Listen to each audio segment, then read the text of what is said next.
Hey guys, give me a sec. Welcome to my video. I hope the screen's not too bright. I wouldn't normally look at the screen this bright, but okay guys, so I wanted to share with you my experience reading The Power of Awareness. Did I think it was a good book? Yes, I have to say yes. Did I expect more out of it?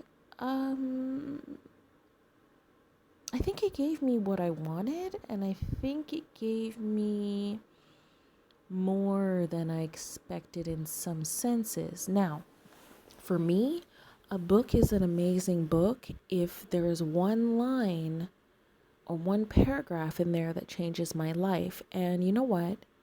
I did find it. I did find it in here. So this was a good book. Out of 10, how would I rate it? I'd have to give it an 8. The only thing I would have liked more of is more content. And at the end, it gives you some examples. I would have liked a few more examples. Other than that, it was a fantastic book. So I want to share it with you. So guys, let's get started. All right, so you can put your earbuds in or turn your device up because I am going to be reading this book to you, so you don't have to look at the screen. Okay, once again, this is The Power of Awareness by Neville Goddard, and I'm going to be attempting to break up this video into like 10-minute chunks, 15-minute chunks. So again, The Power of Awareness by Neville Goddard. I am. Leave the mirror and change your face. Leave the world alone and change your conceptions of yourself. I am. All things, when they are admitted, are made manifest by the light. For everything that is made manifest is light. That's Ephesians 5:13. The light is consciousness. Consciousness is one, manifesting in legions or of forms or levels of consciousness.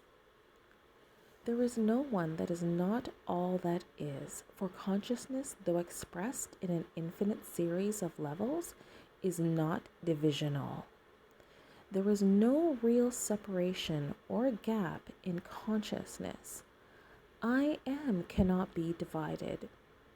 I may conceive myself to be a rich man, a poor man, a beggar man, or a thief, but the center of my being remains the same, regardless of the concept I hold of myself. I really like that in the book.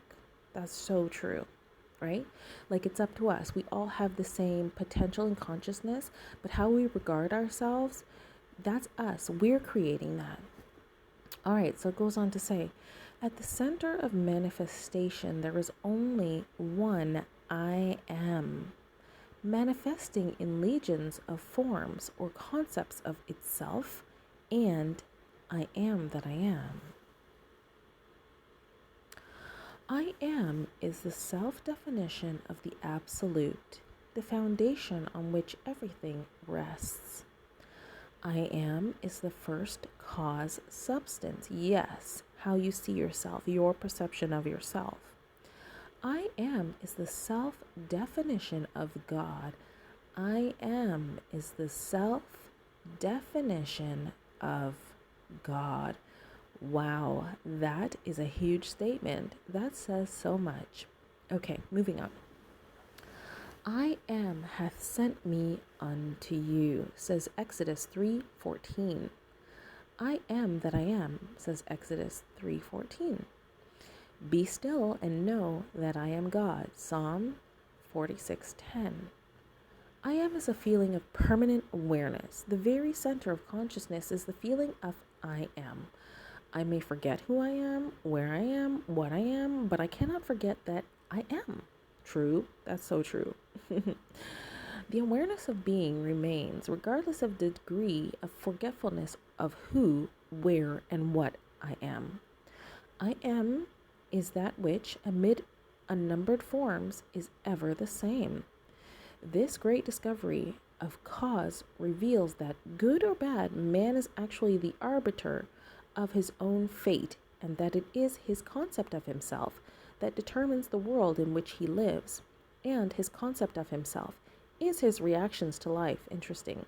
In other words, if you are experiencing ill health, knowing the truth about cause, you cannot attribute the illness to anything other than to the particular arrangement of the basic cause substance, an arrangement which, now this gets interesting. This when I first started reading this part was where it made me go, this is interesting. Okay.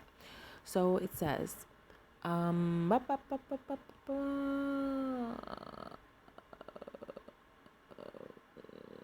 you cannot attribute the illness to anything other than to the particular arrangement of the basic cause substance, an arrangement which, and I'm going to skip that part, is defined by your concept, I am unwell. That's so interesting, right?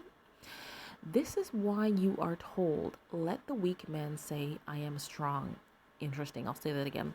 Let the weak man say, I am strong. You see, so whatever you're telling yourself in your mind is what you're going to actually be. And I freaking believe that so freaking much. I'm just going to say something here. I think I've been talking now for about 5 minutes. All right. So there was a time when I was in a strange city and I got so freaking not good. And I thought, how am I going to get through this? I have to get through this. So for some reason, I just told myself, okay, decide that you're going to do 2 steps. And after those 2 steps, you're going to be fine. And that's what I did. That's exactly what I did. I decided that if I could achieve these 2 tasks when I knew I had no energy to do it, that I would be well after I did those 2 things. And I did that. I think if you can set it up in your mind, okay, I'm going to do this and that, and I'm going to be well, it can help you. However, I also realize using Neville Goddard techniques that when you eliminate the middle stuff, because a lot of us have these beliefs that kind of, we place them between ourself and receiving the goal. Sometimes that's what's holding us back. Anywho, let's go. Okay, so for by his assumption, the cause substance I am is rearranged and must therefore manifest that which its rearrangement affirms. Oh, this is so cool. Listen to this. Let me say this again. For by his assumption, the cause substance I am is rearranged and must therefore manifest that which its rearrangement affirms, just like I said. Just like I said.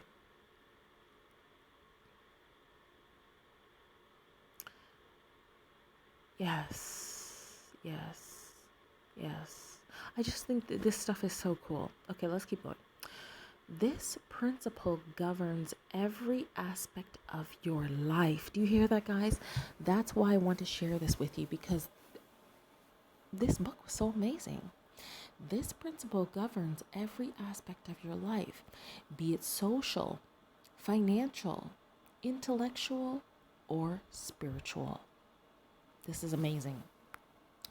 I am is that reality to which, whatever happens, we must turn for an explanation of the phenomena of life. Let me read that again, because that didn't make sense to me. We must turn for an explanation of the phenomena of life. Okay, give me 1 sec. I'll be back. Okay, so here's the next part, which is mind-blowing.